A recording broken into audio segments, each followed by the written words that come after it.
Your values are clear, your financial decisions become easy. And the biggest thing that holds us back, we all know what we should do. I mean, most of what I'll talk about today, people know they should do it. Everybody knows they should save more money and they should pay down their debt. All these things that we know we should do. We should have a will. We should have life insurance. We shoot ourselves to death. We don't do what we know we should do. And that's because there's a disconnect. So the way you break through the disconnect is by being clear on your values. So yes, we've got financial goals, but we're going to look at values first. And when we get clear on your values, you'll be unstoppable. And then we can take your values, what you just said is most important to you, and we can align them with your goals so that they come together and they're not in conflict. And then nothing can hold you back. When you're authentic yourself, there's nothing bad with building wealth. Building wealth can free you to live your most authentic self. So to me, that's about living rich. There's one thing you need to do, and that's make it automatic. And then what does that mean? So I had to break it down. And here's where it starts. Let me tell you what doesn't work. Okay, so what doesn't work, this is going to piss some people off, but I'm going to just say it. Budgeting is what doesn't work. So most experts for years come out and say, well, you know what, you need is a budget. You need to put the money into different categories, and then we're going to figure out where the savings is going to come from, and then we're going to, at the end, we'll be able to take this money here and put it over here. It doesn't work. Budgeting doesn't work, and you've been told to have a budget and use discipline. And the reason it doesn't work is that in the real world, people hate budgeting. They do. It's like dieting. Yeah. Even if they go on a budget, they will still break the budget later. And in the real world, most of us are wired one of two ways. So some people are actually born to budget. What you do is you go, look, budgeting doesn't work, discipline doesn't work. You need to throw that nonsense out, and you need to just make it foolproof, and you need to make it automatic. And so what I teach is this.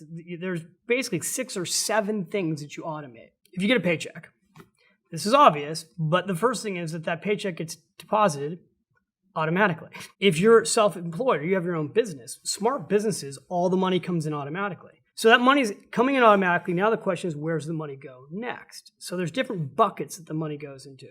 The first, I call it a basket, is pay yourself first. So you've got a pay yourself first basket. Now we're going to pull some money off into a security account. That security account's for emergencies. Then money starts to go into all the expenses automatically. So anything that could affect your credit score, your mortgage, automatically paid, always. Your credit cards, minimum payments always paid automatically. Okay? Then we get down to the fun stuff, and that's charity. We automatically give money to a charity account, and then we automatically give money to a dream account. So if you put money automatically from that deposit into the dream account, then you start to have money for your dreams. Because I always tell people the way you get to your dreams is you buy them. And then, of course, there's taxes, which I didn't bring up because I'm assuming if you're an employee, the taxes got pulled out. If you're self-employed, the first thing you're doing after you pay yourself first is you're pulling out tax money.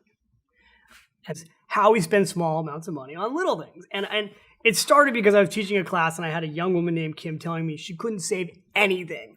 And I'm like, you can't save $5 a day. And she's like, no, I can't. And meanwhile, she's like sipping a latte from Starbucks. I started showing people that if you took that small amount of money, $5 to $10 a day, and you redirected it towards savings, paying yourself first, or even paying down your debt. Like if you redirected towards paying down your debt, the average person who's in credit card debt, if they redirected $5 to $10 a day to paying down that debt, they'd be out of debt in 24 months. If it gets you to think about the money that you have, that you earn, if you keep some of it, life gets a lot easier. Challenge them for 7 days, track where their money's going, everything. People are like, well, does that include cash? Yes. Does that include my ATM card? Yes. Checks? Yes. Visa, everywhere your money goes for 7 days, track it.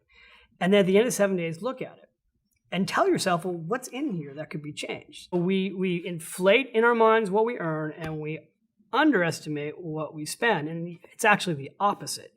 You need to spend less than you earn, and then you need to increase what you make. Create a money date. And a money date is just, we're going to set aside some time. Could be an hour. First money date with, you've got kids, not with the kids, get a babysitter for the kids, get out of the house and have a time that you're both ready. You're like, the best thing you can do is clean out your financial junk and organize all your little stuff, because then you really feel powerful over your money and you can start from there. So avoid non-liquid investments. What are other simple mistakes that people make who have money? Okay, they don't have a will. All right, let's just start with a will. Now, people who have money don't have wills, and people who don't have money don't have wills. But if you have money and you don't have a will, you have a business and you don't have a will, shame on you. Okay, 50% of people with money don't have wills. Life insurance, a lot of people candidly are underinsured. Now, if you're not rich, you're underinsured too, probably.